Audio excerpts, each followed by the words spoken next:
Hello, everyone. Welcome to today's Combustion webinar. And I'm Peng Zhao from the University of Tennessee. And today I'm very pleased to introduce you Dr. Brandon Rotavera. Dr. Brandon Rotavera is an assistant professor at the University of Georgia with appointments in both the Department of Chemistry and the College of Engineering. Prior to his academic appointments in 2016, Dr. Rotavera held a postdoc appointee position at the Combustion Research Facility of Sandia National Lab. He earned a PhD in interdisciplinary engineering, focusing on physical chemistry and mechanical engineering from Texas A&M University in 2012, during which he was also a visiting research scholar at the French National Center for Scientific Research, CNRS.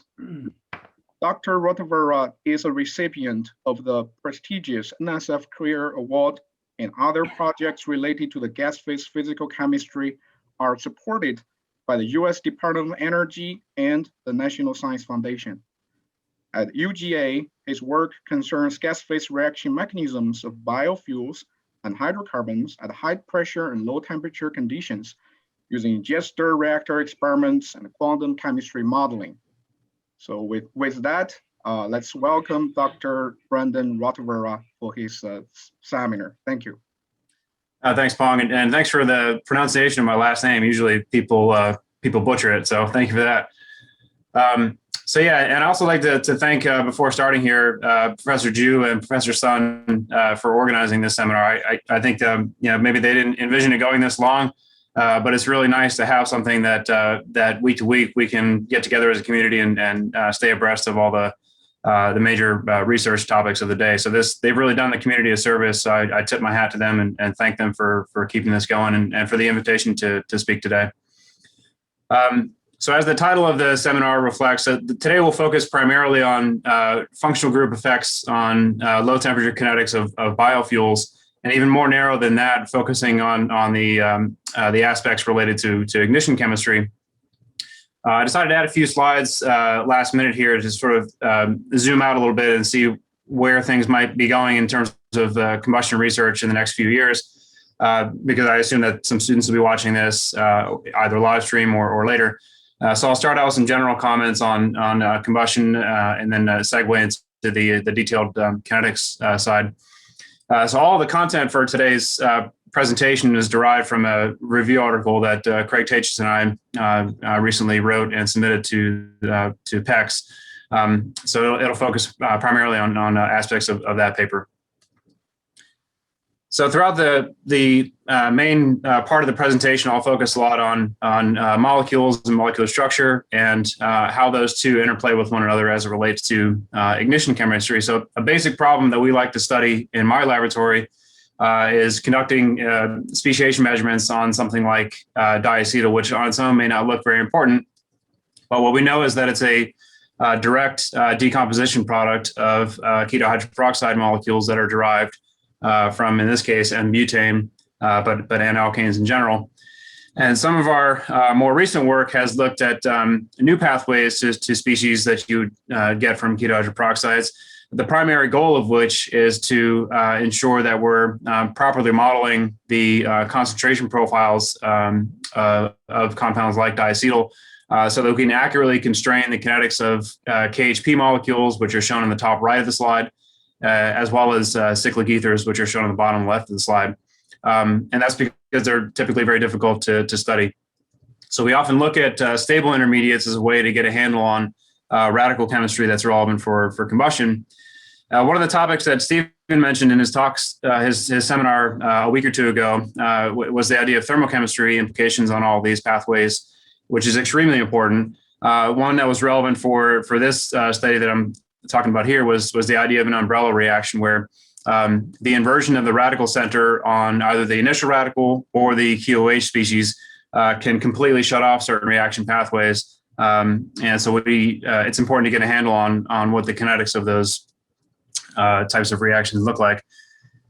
So of course, this is mostly relevant for internal combustion engines. So the crux of the talk will focus primarily on chemistry related to that application. And in more specific terms, we'll focus primarily on ignition chemistry for this talk. And we've seen over the past several weekends, or almost past year now, a range of topics in this seminar series covering the full range of combustion interests in the community. So we'll focus today specifically on ignition chemistry. And a bigger question that we like to try to answer, and we set out to answer with this review article, was how do we understand low temperature kinetics, low temperature chain branching in specific, and also something called the NTC region, which is this inflection point in temperature. If we model the ignition delay time or measure the ignition delay time of a particular molecule, this one that I'm showing here is simulated using the Galway mechanism for N-butane. So all of the types of reactions that we care about and focus on in my laboratory, as well as this presentation today, focus on what happens to the fate of the peroxy radical once it's formed, and more specifically how the functional group, such as an alcohol, affects that process. So I mentioned that the content of this seminar is derived from a review article. In that paper, we summarize the low temperature implications from functional groups across the whole board. So we looked at alcohols, both branched and linear, esters, ketones, and both acyclic and cyclic ethers. Today, I'll just focus on two specific examples, just in the name of time, but we covered the full range of molecules in that paper. So in the last couple of years or so, I revisit this article on occasion, just because I think it's a great article. But I think it's become even more clear that it was prescient at the time, which is an article here from Bob Carling, who is the former manager of combustion research facility at the CRF at the Sandia National Laboratories. I'm not going to read the whole quote here. I would encourage you, especially the students in the audience who may have not seen this before, to look this up and give it a quick read. The one phrase that I'll point out is that Bob mentions in his article that there's near-term, that combustion research is the best way to meet near-term objectives for transportation energy goals.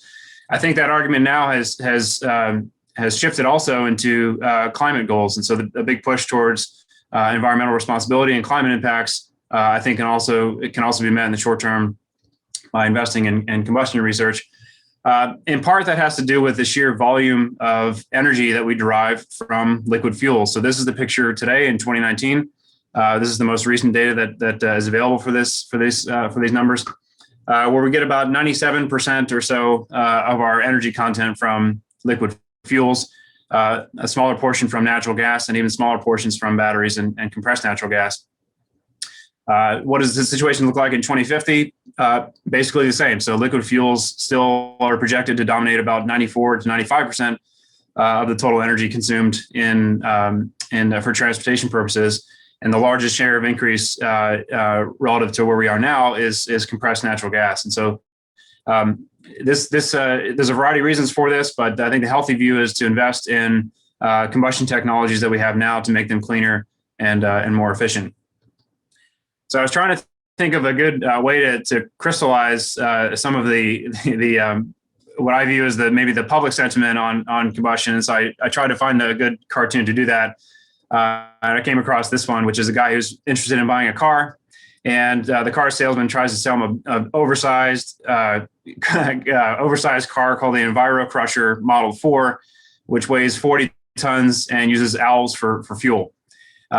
And concerned about sustainability, the person buying the car says, "Where do I get that many owls?" And the salesman reassures him that the car will just shock them and you just pick them up off the ground. That's how you get your fuel. So from a sustainability argument, he's covered.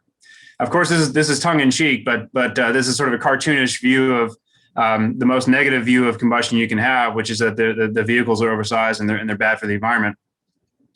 I think this is probably better captured by a phrase that Kelly Senecal had often said in his seminars, which is that internal combustion engines have a fashion problem.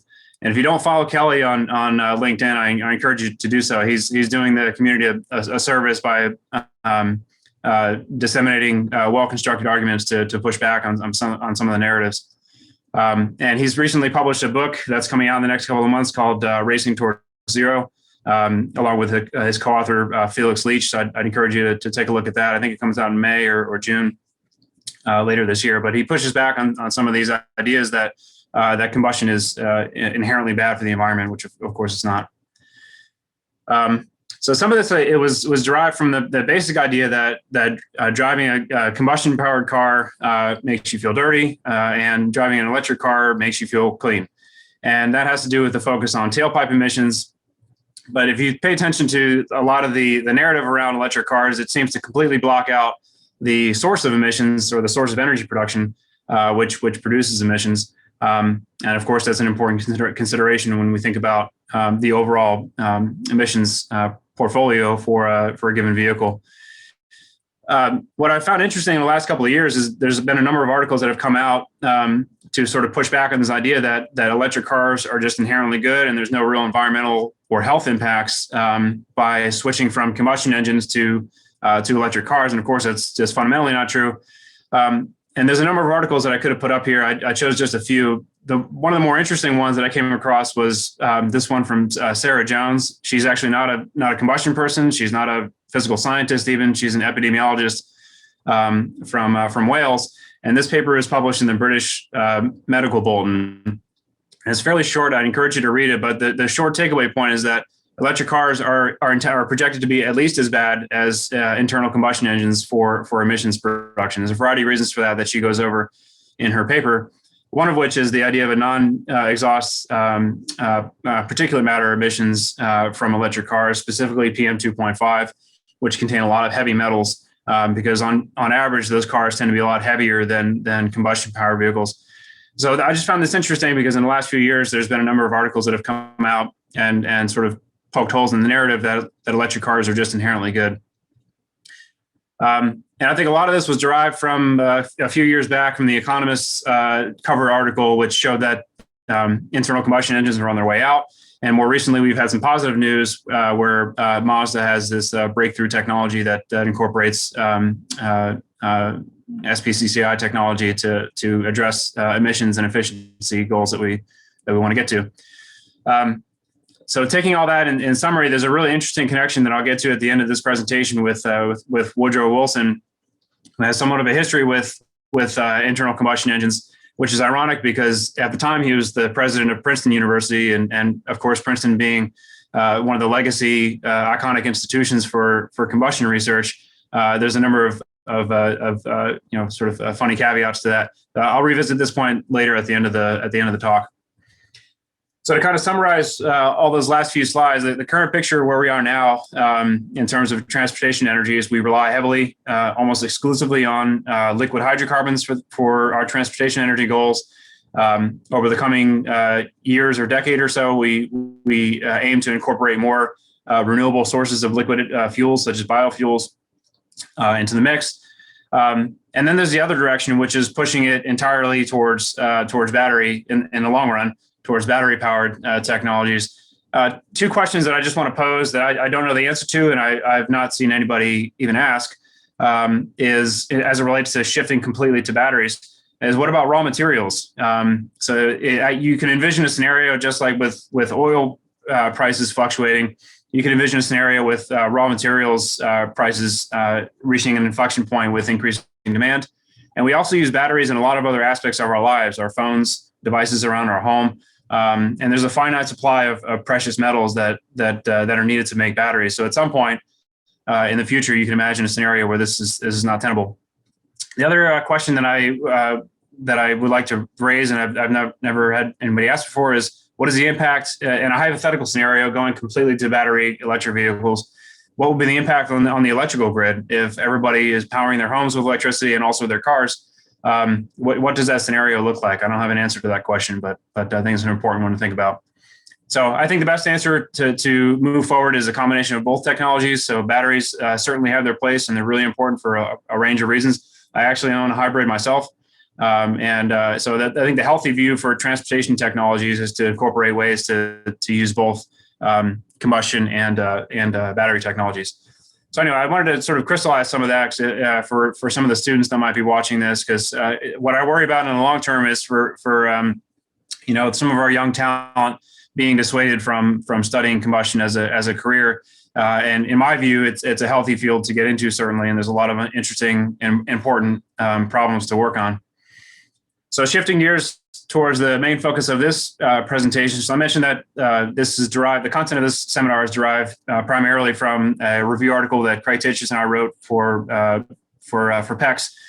And the goal was fairly simple. Well, the goal was fairly simple, which was to sort of distill all of the information that the community has produced over the last couple of decades on functional group chemistry as it relates to low temperature auto ignition.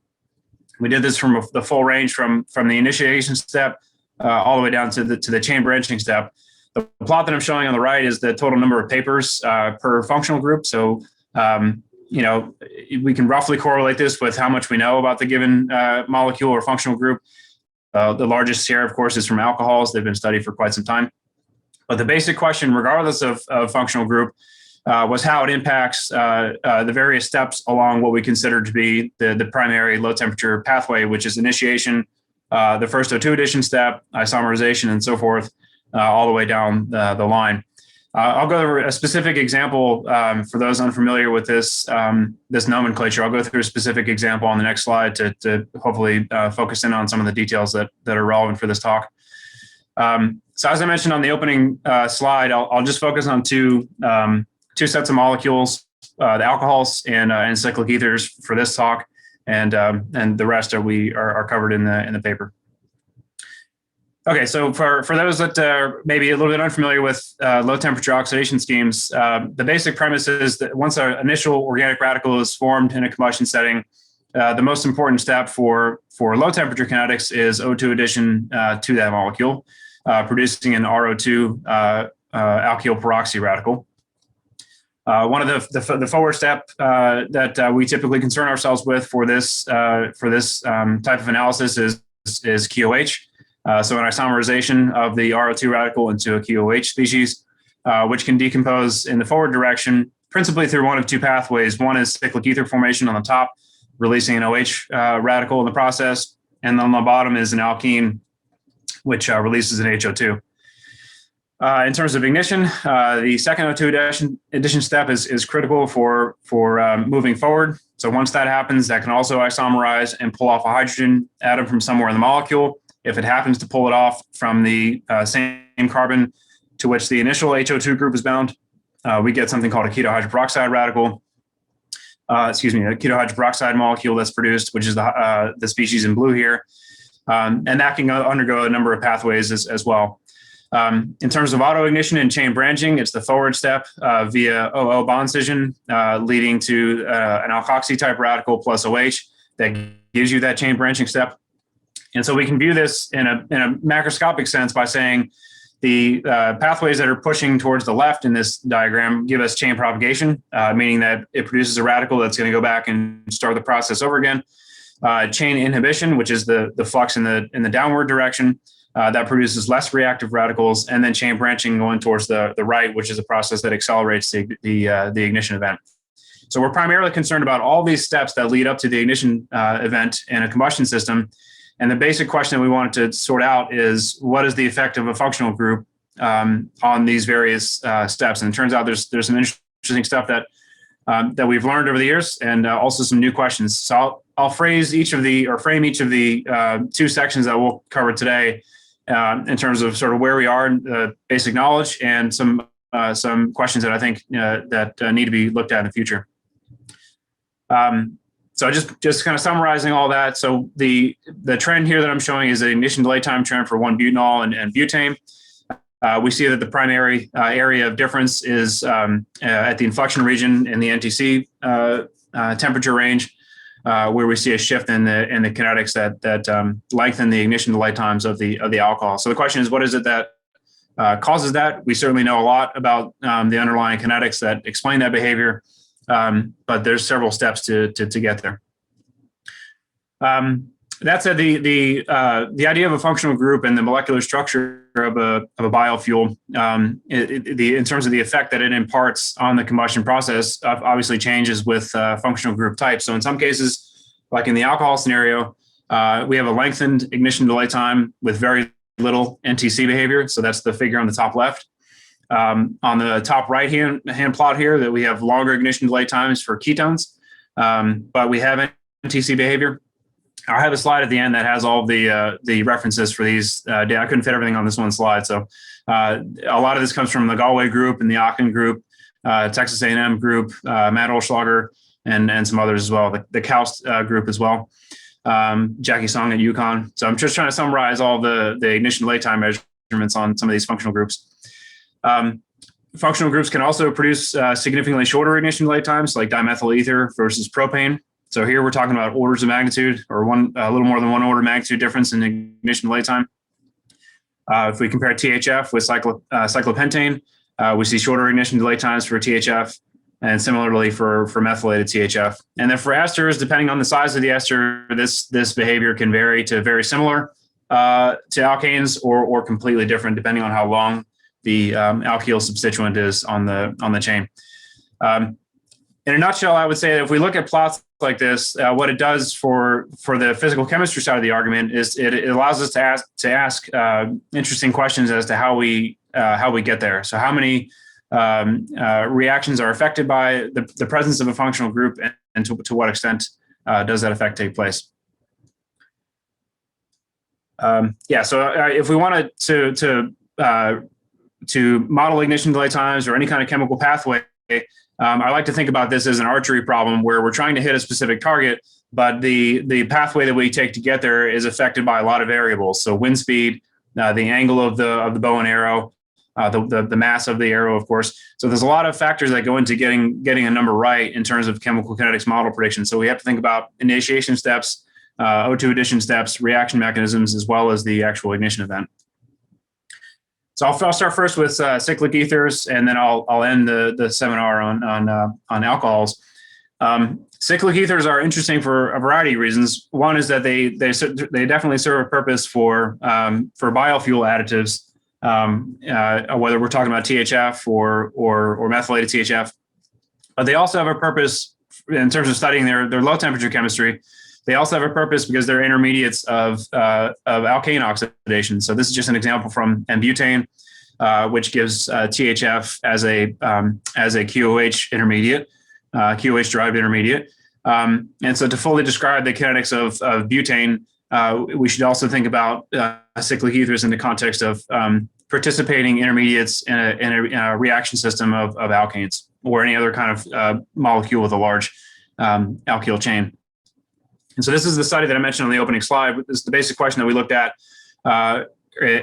just last year in my group was what is the fate rather of one of the more dominant cyclic ethers from N-butane, which is dimethyloxyrenane here that I'm showing in red. And I'll sort of skip through some of the details here. But the basic premise was we ideally would like to know as much as possible about the kinetics of QOH radicals. They're very difficult to study directly, almost impossible actually to study directly. So the best way to get a handle on their kinetics in terms of testing theoretically produced rate coefficients is to measure decomposition products that are directly linked to their molecular structure. So in this case, cyclic ethers provide the closest key to understanding the kinetics of QOH. So that was our goal with these series of papers, and it turns out that it serves a dual purpose of also being directly linked to the species that we ascribe to being formed from KHP. So just like with QOH, if we want to know the kinetics of QOH radicals, cyclic ethers can tell us a lot. And also for keto hydroperoxides, because we often can't measure them directly, the dicarbonyls tell us a lot about the kinetics of KHP. And what we observed, or what we confirmed experimentally and computationally in the two papers that I'll show in a second, is that there's a direct pathway from the oxidation of dimethyloxyrenane to dicarbonyl, and this could skew the picture in terms of linking one specific molecule to a certain type of intermediate. So all this work was summarized in a series of two papers published recently in IJCK as part of the Joe Michael special edition. We're continuing this work in my laboratory with two of my graduate students, Anna Donner and Sam Hartness, and this is funded by one of our NSF projects. So in terms of THF, there's obviously been a number of studies on this molecule over the years, both in terms of rate coefficients and speciation measurements. and kinetics mechanisms. The most recent of which was from the from one of the CNRS groups, Fenard et al., published in 2018. It's an excellent paper. If you haven't read it, I'd encourage you to do so. But it laid out the first framework for a low temperature kinetics mechanism for THF. And so what I'm showing on the right are ignition delay time measurements from Al-Rashidi et al., which I believe were done at the KAUST RCM facility, and Amir Farouk's group, and ignition delay times from the Fenard paper as well. As you can see, both of these are captured pretty well with the kinetics model predictions. But what I'll show in the next couple of slides is that there's a sensitivity to these predictions on the branching fractions of the OH plus THF step, as well as the barrier heights for QOH decomposition. So while on the surface it may look like we are in a good position to fully understand THF kinetics, there are some vulnerabilities in terms of our fundamental understanding and modeling capabilities for these types of molecules. So the 3 bullet points on the right are just the main themes that we'll talk about moving over the next few minutes in the next few slides. So what we noticed by looking at the ignition delay time plot on the left, one is that we're talking about almost 2 orders of magnitude difference between the two at the lower temperature region. And we don't really see any, at least with the temperature range covered, we don't see any significant NTC behavior in THF, but we do see a significantly lower, shorter ignition delay time. Part of that has to do with the initiation step being slightly faster for THF. Now I'll get to the reasons for that here in a second. And it turns out also to be true for HO2 plus THF. So there's really only been one experimental study at combustion conditions, at least, for OH plus THF, which is from Giri et al. From Amir Farouk's group at KAUST. So the plot here just shows the total rate coefficients for THF plus OH, and the total rate coefficient is slightly outside of the experimental uncertainty for the other 2 studies that I'm showing there in blue. Part of the reason for the OH plus THF step being faster than it is for cyclopentane has to do with the functional group lowering the bond energy adjacent to the oxygen atom on the order of about 4 to 5 kcals per mole. So this significantly lowers the barrier for abstraction and favors selectivity at that site for low temperature purposes. A big aspect of oxygenated functional group is hydrogen bonding in the transition state. So this is something that was observed in a number of studies. The degree to which this matters depends on the functional group and as well as the temperature conditions. And it's not entirely clear when this transition happens, but at least from the data and the measurements that are available to date, it seems to be somewhere in the 600 to 700 Kelvin range where this starts to become less important. If we look at the branching fractions for predicted from Giri et al. Using their experimental and theoretical approaches, for these reasons that I'm mentioning above here, below 1,000 Kelvin, there's roughly at most about a 2-to-1 ratio favoring alpha radicals over beta radicals. And the reason why this matters is because this is going to dictate what the preferential pathways are for adding O2, for undergoing oxidation. And so the initial pool of radicals that you produce, not just THF, but in any of these functionalized molecules, is going to dictate in large part what it is that the ultimate fate of the molecule becomes. So similarly for HO2 plus THF, we see higher rates of abstraction for the functionalized molecule for similar reasons as for OH. OH is certainly much more reactive and the rate coefficient is much higher. But what's interesting about these cyclic ether cases is that the rate of HO2 formation typically is a little bit higher than for cyclic alkanes. I'll show some examples of that here on this slide. So this compares rates from the kinetics mechanism of Al-Rashidi et al. And from Fenard et al. Color-coded to match the figure on the left. So in the red is the THF pathways, or reactions, excuse me, and the black is the cyclopentane analogous pathways. So for many of these reactions, so the first one that I'm showing here is just the concerted decomposition step from alkyl peroxy to alkene plus HO2. And similarly, we're looking at the on the bottom left here, the QOH-mediated pathway where we have CO bond scission forming the double bond in HO2.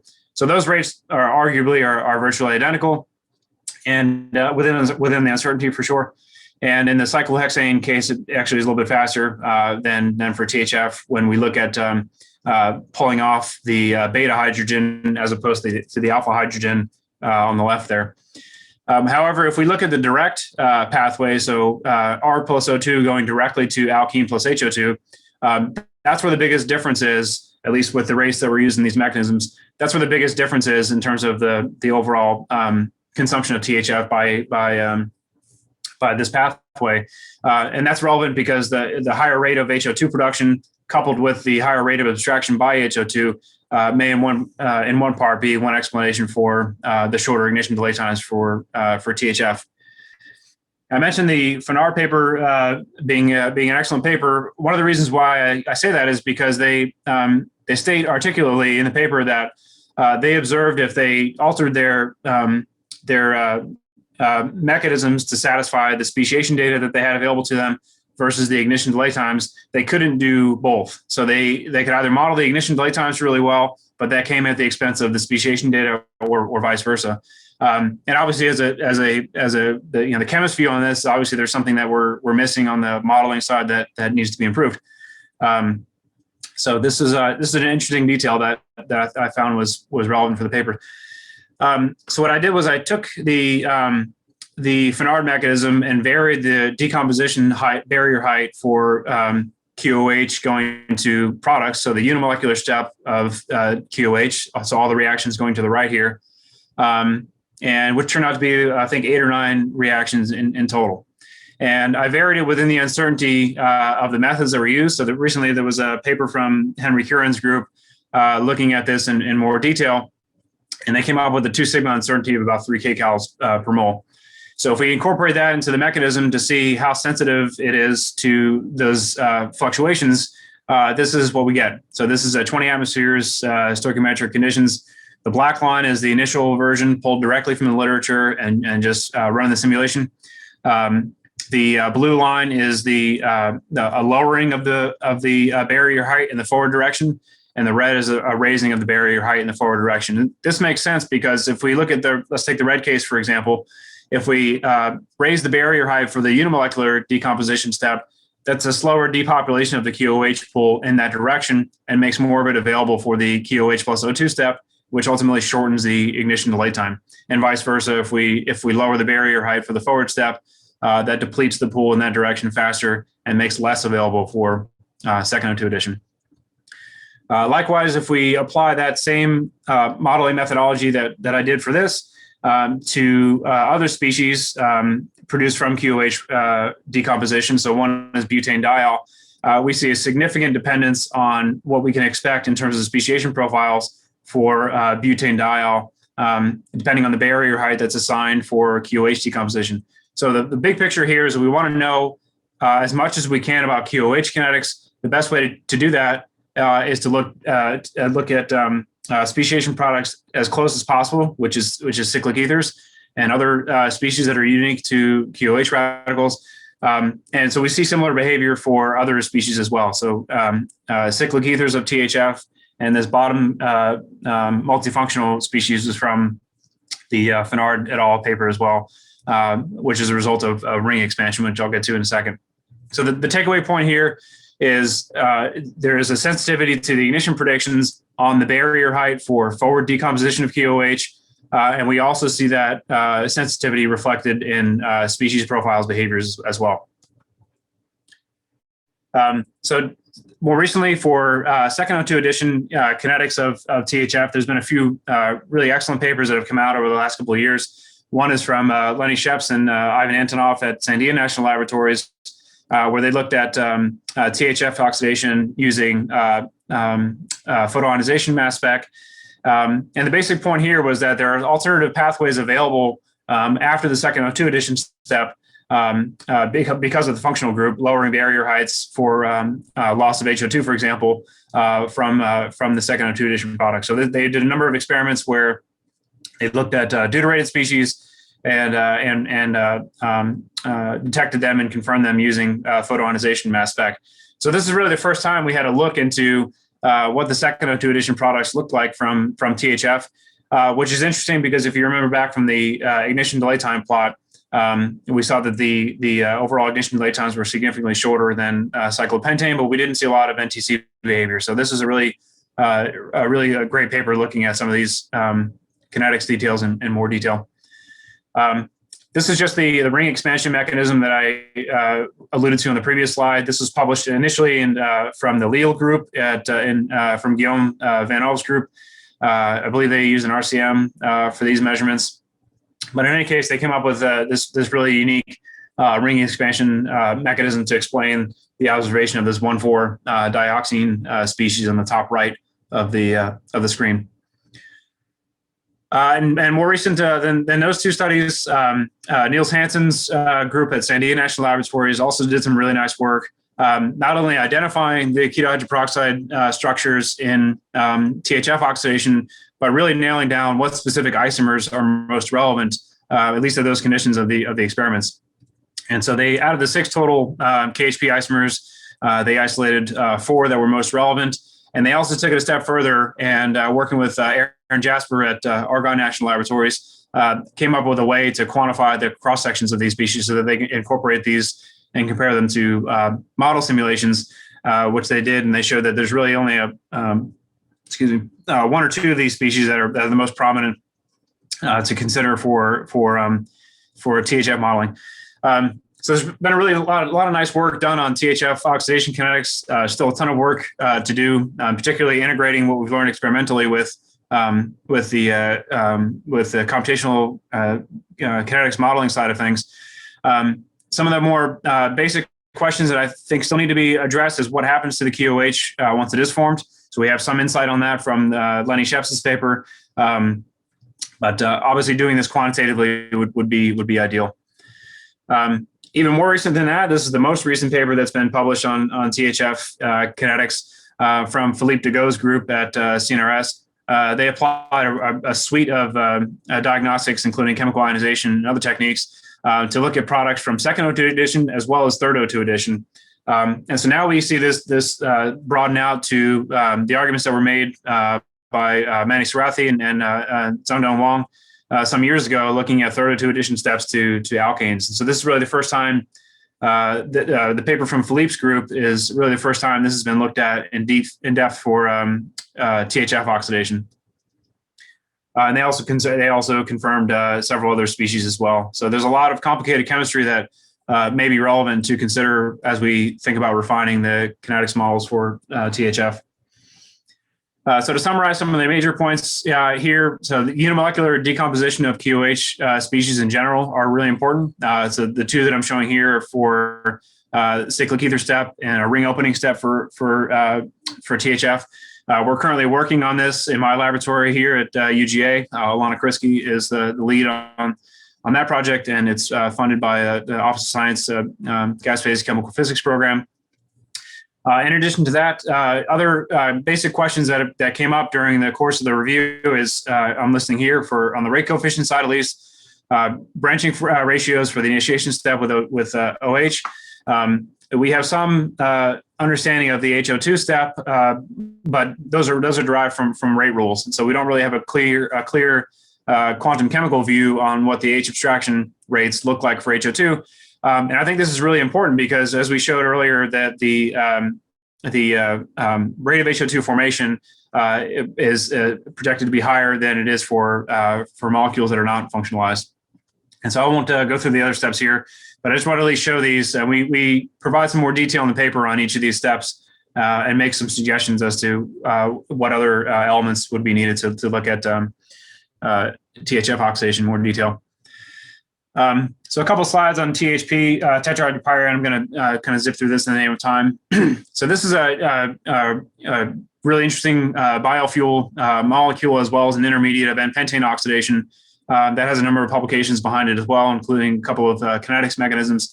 And for very similar reasons, we expect a lot of production of alpha radicals on this species for the same reason as THF, the weakening of the CH bond energy.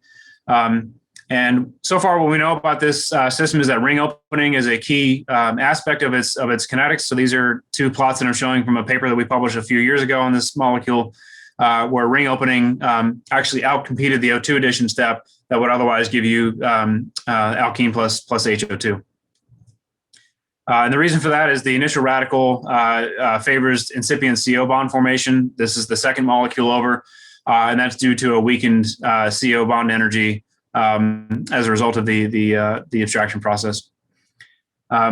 This highlights these are computed energies that highlights a more relevant aspect of cyclic ether chemistry that I don't think at the moment gets a lot of attention, and that has to deal with aldehyde chemistry. So the main fate of this initial radical, just on its own, when it outcompetes O2 addition, is ring opening to an aldehyde type radical, shown on the right hand side of the screen.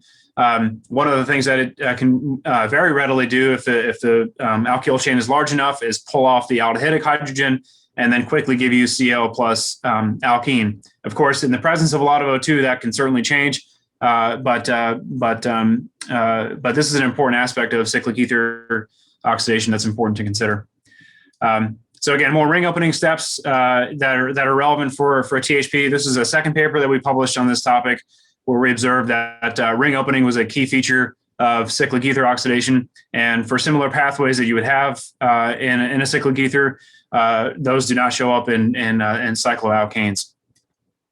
And that has implications for ketohydroperoxide formation. So in the bottom left here, I'm showing a time profile for ketohydroperoxide ion signal measured at 2 atmospheres at these 3 temperatures that I'm showing.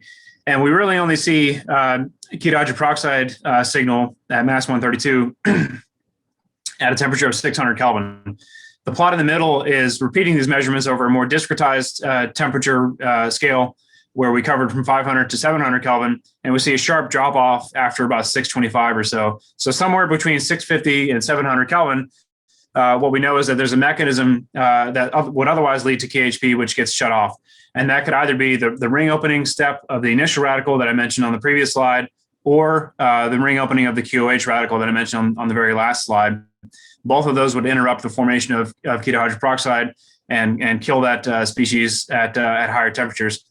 What's interesting is if we look at the same exact experiments, same exact conditions and temperatures, we don't see the same behavior for cyclohexane.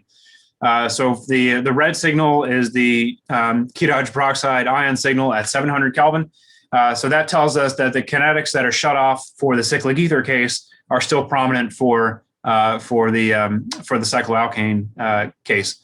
So this is an interesting comparison, which is largely ascribed to the fact that ring opening is a favored pathway for many of the cyclic ether biofuel molecules. And so we're picking up this work on another NSF project that we have in my lab, looking at the ketohydroperoxides of cyclohexane directly. So we're in the process of putting together experiments to look at these molecules directly and hopefully identify some of their kinetics in more detail. So to summarize the fate of or the role of the ether functional group, if we contextualize this against what we know about alkanes, which is what I'm showing here in the gray, a major feature of cyclic ethers is ring opening of the initial radical as well as of the QOH. And what was shown from Niels Hansen and Lenny Scheps and Philippe Dego's group, as well as Guillaume Van O's group at Lille, is that the alternative pathways for second O2 addition products are also something that's a unique feature of cyclic ethers, which is ascribed to the presence of the functional group. So I'll just kind of zip through these in the name of time for simplicity's sake. I think the one that I'll point to specifically deals with the attention that I think is needed for stereochemistry. So this is another topic that Stephen mentioned in his seminar a couple of weeks ago as it relates to thermochemistry. But stereochemistry also plays an important role for understanding the kinetics of functionalized molecules in particular. One basic question would be, what is the branching ratio of the R plus O2 step forming either cis or trans RO2 species? And the reason why that's important is because the tertiary, in this case at least, the tertiary hydrogen that's available for abstraction to give you QOH is only available in the trans isomer. And at the moment, we don't really know what the quantitative distribution is if we have the R radical and where the O2 adds relative to the methyl group, and that completely changes the picture of the kinetics. So that's something I feel needs some attention. And then the last point that I'll make here is I think there's a direct link between cyclic ether chemistry and aldehyde chemistry. There's been some nice papers that have come out of the Milano group in the past couple of years on aldehyde chemistry. But I don't think that these can be decoupled. So whenever we think about improving cyclic ether kinetics mechanisms, I think that necessarily is going to require some understanding of aldehyde chemistry as well. All right, so I'm running a little bit short on time here, so I'll spend maybe 5 minutes on this, a little bit more than 5 minutes, and then wrap up. So for alcohol oxidation, what I'll go over today is just 1-butanol. There's certainly a lot that has been learned. There's a lot that we do know about 1-butanol, but there's also a lot that we don't know. And some of that comes from the fact that these multifunctional intermediates that I'm showing here in the orange, as an example, are often very difficult to measure, especially quantitatively. And so we're making some efforts in my laboratory to do just that. But also there's a lot of work that theoretically could be done to better constrain the kinetics of this system. So these are just some other examples that are examples of reactions such as the Waddington pathway or water elimination pathway that are specific to the OH functional group that you would not find in the analogous alkane species.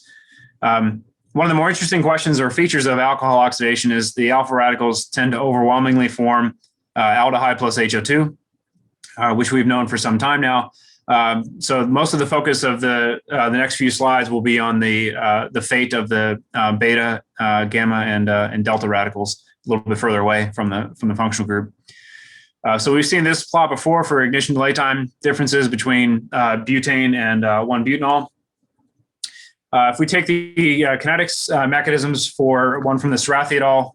Group and the other one in black here from the Healy group, and we run species profile simulations, and we see very similar behavior. So no NTC at all in the 1-butanol case, or limited NTC.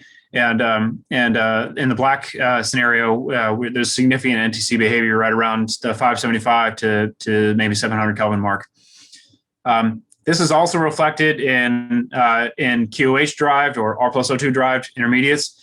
And what's interesting here is that the cyclic ethers, for example, that you would get from alcohol oxidation, in terms of quantitative consistency, are very similar to what we would produce in an alkane, but we know very little about the, almost nothing actually experimentally, about the formation of cyclic ethers from alcohols. This is one of the topics that we're working on now in my group, is to come up with ways to do just that.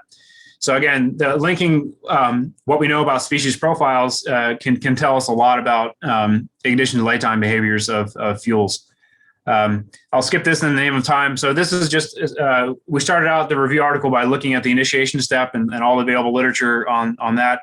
There are 2 papers for H abstraction from 1-butanol, one by CH3 methyl and one by HO2. And so I'm just showing the total rate coefficients on the left from those 2 papers, as well as the branching fractions as well. So in the HO2 case, more than 75% of the initial radical production is going to come from the alpha site, really across the range of temperatures relevant for low temperature kinetics.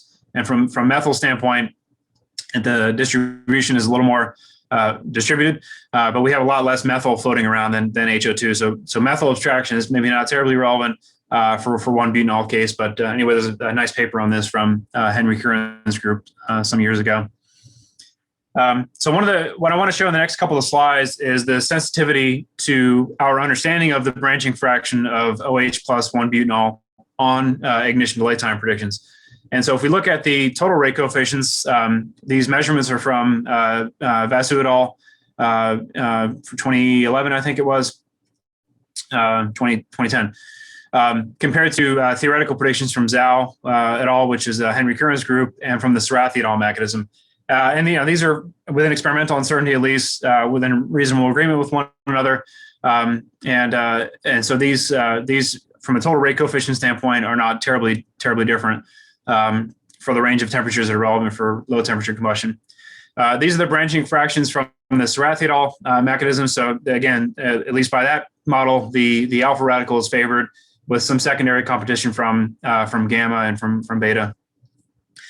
Subsequent to those measurements, there was a number of computational studies, 2 in particular, and then 1 analytical study from Leeds, who measured our total rate coefficient and then back calculated branching fractions from those measurements. So I'm showing all those rate coefficients here. And the difference on the 500 temperature side is about a little more than a factor of 2, maybe a factor of 3 at 500 Kelvin. So again, reasonably close to one another. What changes most dramatically with these, however, despite the relative consistency in the total rate coefficient, is the branching fraction predictions. So in the Zhao et al. Case, or I should say rather, in all cases, the alpha radical is primarily favored. But what changes is the competition from gamma and delta and beta radicals. And if you remember a couple of slides ago, the reason why that's important is because it dictates the types of pathways that butanol is going to undergo. One of the biggest differences, at least for the Zhao et al. Study, is that they included a pre-reaction complex for the delta species.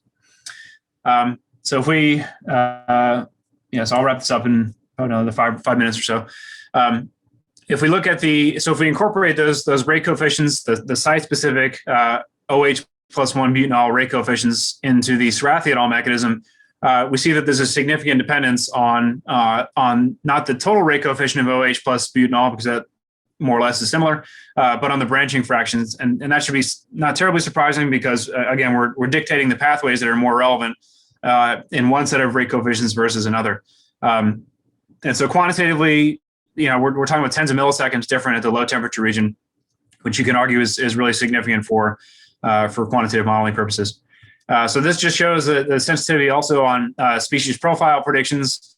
Again, the total rate coefficient in all these scenarios is fairly similar. What's changing is the branching fractions, specifically the gamma and the beta radicals in these simulations. So I'll maybe skip through some of this. This is just a way to summarize why experimentally it's been very difficult to study some of these cyclic ethers. In large part, that's because the cations for some of these multifunctional intermediates are not very stable, so they become very difficult to detect experimentally. And we also showed this in one of the papers that we published on THP. All right. So the first layer of sensitivity was the branching fraction impact of OH plus 1 butanol. What I'm showing here is similar to the previous THF example, where we vary the barrier height for the forward decomposition step of QOH going to cyclic ether. And so here, I think we're talking maybe 12 reactions or so.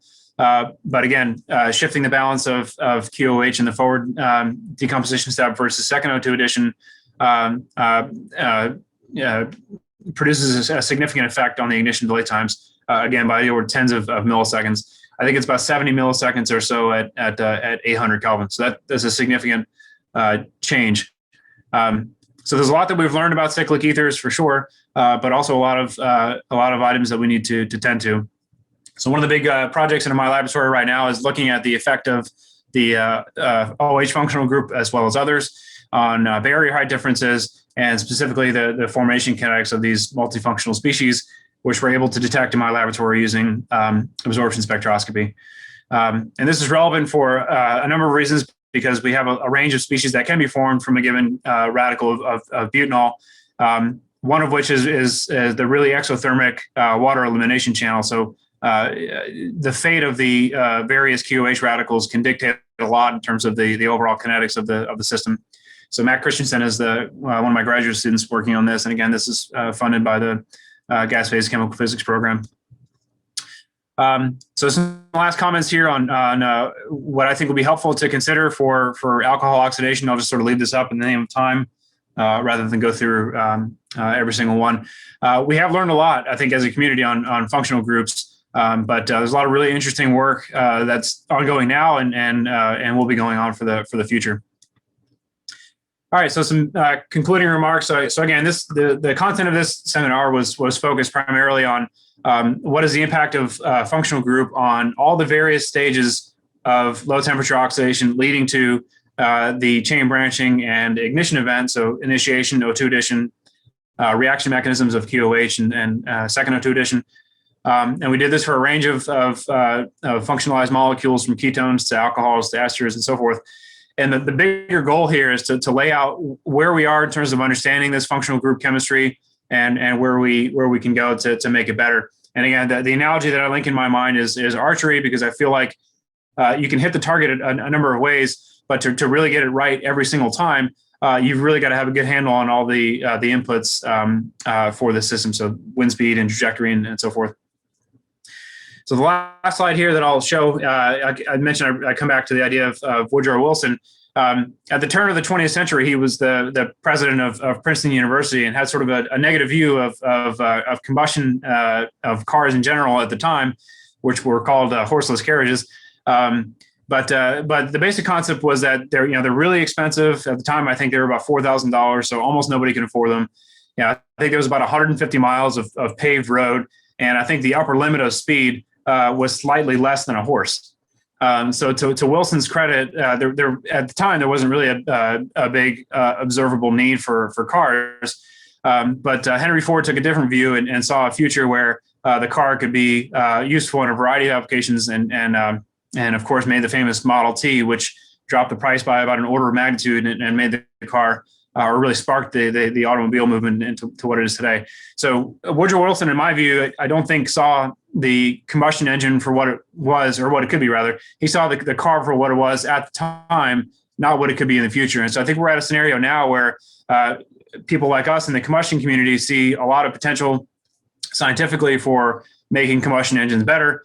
And we need to counteract the narrative that combustion is an old technology and there's not really a lot left to do, because we know that there is. So the healthy view, I think, looking forward, is a scenario where we have sustainable liquid transportation fuels that are augmented by battery technology to address some of our transportation energy needs.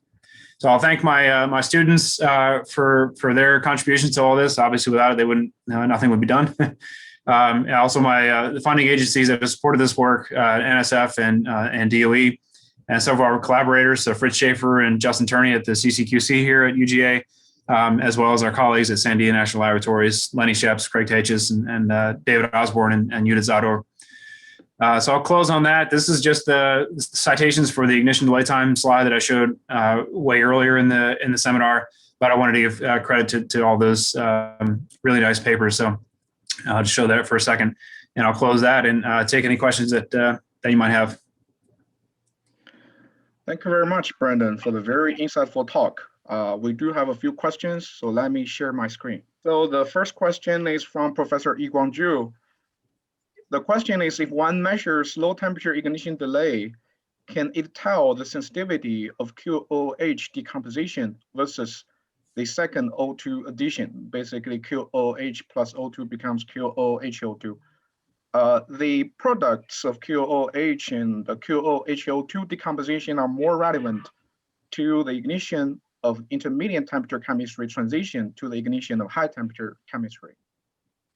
That's right. Yeah, I would agree with that. I would say that. So what I try to draw attention to with the seminar is if we really want to understand QOH kinetics, cyclic ethers are a good way to get there. And I think if we want to understand KHP kinetics, dicarbonyls and related species are a good way to get there. The motivation for me saying that is because the further away you get from the direct pathways, or the direct products rather. So for example, like formaldehyde and propene, these only tell you so much. It's harder to constrain the kinetics on QOH if you focus on species that are far downstream. So I guess my main point is to just try to draw attention to the immediate decomposition products of both QOH as well as keto hydroperoxides. Does that answer the question? Yes, thank you. Okay, so the second question is from Dr. Wenting Song. How could we make ignition delay measurement more useful for kinetic model validation and development, given the fact that ignition delays are global parameters? Yeah, that's a great question. Actually, I meant to mention this at some point, but I forgot. Yeah, I think I'd say there's two answers to that. One, I would say what I found in looking through the literature is actually a fairly limited number of cases where we can make a direct comparison of ignition delay times between functional groups, functionalized molecules, and alkanes. And that is helpful because we feel like we know a lot about alkane oxidation. And so that's sort of the backdrop against which we can add new information to. So I say that the first answer of two would be to have more overlapping ignition delay time conditions between functionalized molecules and alkanes. And the second thing that I would say is I'm viewing this from a physical chemistry perspective, maybe not so much from a combustion perspective. So a lot of the ignition delay time measurements that you would come across in the literature will be focused on equivalence ratio variation, let's say from 0.5 to 1 to 2. But that's a fairly limited range of O2 concentration change. So if with ideal a perfect amount of resources and time, what I think would be really useful is to do a series of ignition delay time measurements where you vary the O2 concentration over a broader range. So focus less on on an equivalence ratio, for example, but maybe over a broader range. So maybe 0.2. Phi equals 0.2, which may not be practically relevant, but it would help us constrain the kinetics a little bit better, I think, specifically for the second O2 addition step. Okay, thank you. So the third question is from Dr. Stephen Klippenstein. Would it be useful to have more studies of O2 concentration dependence, since this will vary the competition between QOH decomposition and QOH with oxygen combination? Yeah, absolutely. I think so. Again, because we can't really buy a bottle of QOH and study it experimentally, so we have to really try to control all the parameters that we know are important to it. One of which was to get a good handle on the decomposition products of QOH. The second thing to do is exactly what Stephen's saying, which is to control what we can control, which is the competition between forward unimolecular decomposition and second O2 addition. The way that you would do that would be through increasing the O2 concentration. Perhaps it's more easy to do in speciation experiments than it is in ignition delay time experiments, because you do have ignition limits that you run into with those types of measurements. But absolutely, O2 concentration dependence would tell us a lot to constrain that information for sure. Okay, thank you. The next question is from Dr. Jay Gore. Controlling the temperature to within 10 Kelvin in 800 Kelvin to 1000 Kelvin range is very important while measuring the ignition delay. It can vary significantly with small changes in temperature and mislead the interpretation. Accuracy, precision, and certainty of the temperature time history of the mixture are all important aspects. Can you comment on this? Yeah, could not agree more. That's an excellent point. Yeah, I would say this is really important for the region where keto hydroperoxides are formed, because tens of degrees can make all the difference in the world whether or not that chemistry is observed or not. And so the way that so shock tubes certainly have a reputation for well-controlled conditions. I think RCMs have done a lot of great work on this area as well. So I know Amir Farouk is doing some temperature measurements directly, or at least was a couple of years ago. So I think where we're at now is to do the best we can to get as close to real practical engine conditions as possible, but also being mindful of the fact that there may very well be facility effects that need to be taken into account. And I think from a modeling standpoint, is so long as those temperature facility effects are known and can be incorporated into the modeling prediction, then I think we're in good position. So I would say, I guess the shorter answer to that would be on the experimental side, having a scenario where the temperature variation is well known and able to be included in mechanisms.